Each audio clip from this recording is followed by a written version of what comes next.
Welcome, my friends.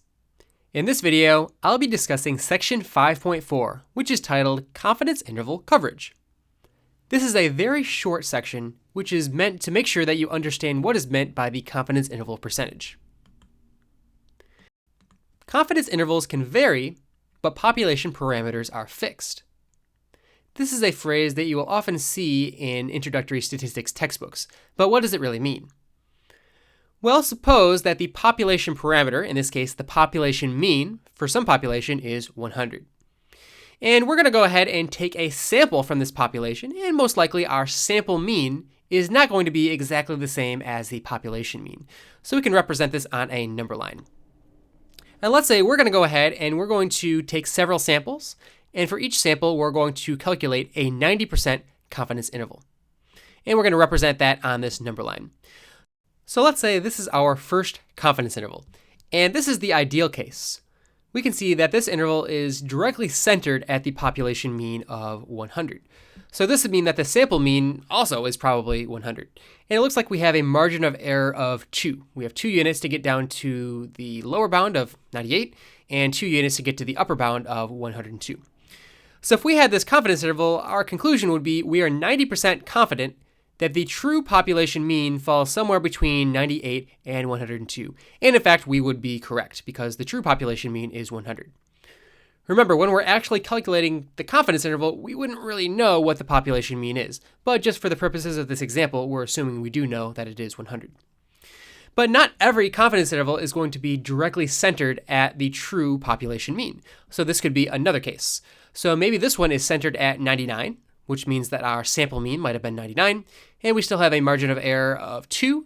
So our conclusion, if this was our confidence interval, would be we're 90% confident that the true population mean falls somewhere between 97 and 101.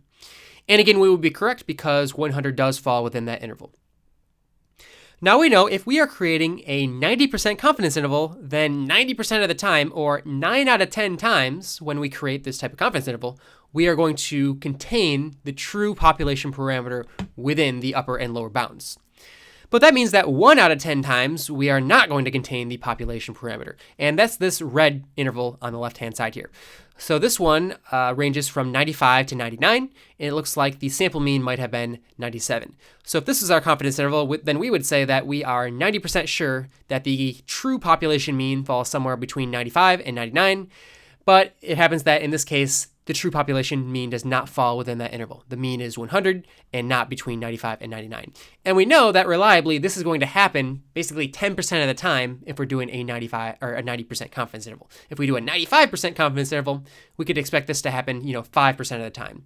But the problem is, since we don't know what the true population mean is, we don't really know which of these intervals that we're getting. So you can kind of view it as every time you find a confidence interval, it's kind of like just grabbing one of these random intervals, and you don't really know which one you're going to get. The only way to know for sure if you've contained the population mean would be to take a census. But in most cases, that's going to be unrealistic. So to summarize here, on average, 1 out of every 10 90% confidence intervals is not going to contain the population parameter if we do a 90% confidence interval. In practice, only one confidence interval is going to be calculated. And there is no way to know if the calculated interval contained the population parameter of interest without going ahead and taking that census. So here is another example. This one's from the Grand Valley textbook.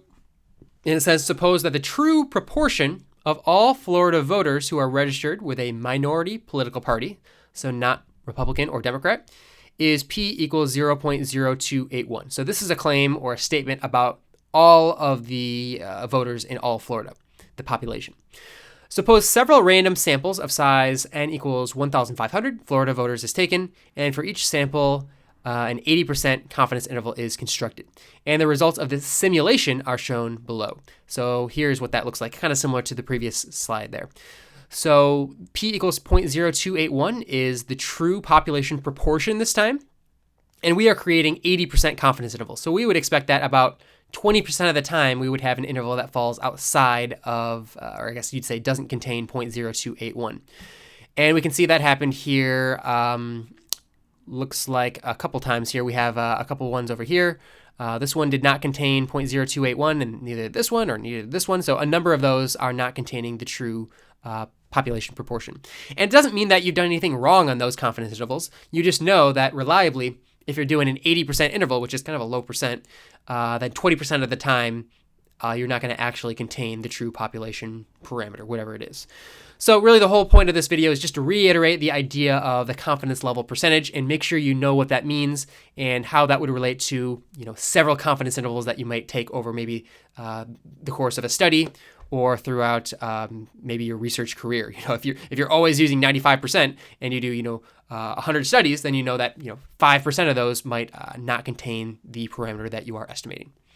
All right, that's all I had to talk about in this video, so I will see you in the next one.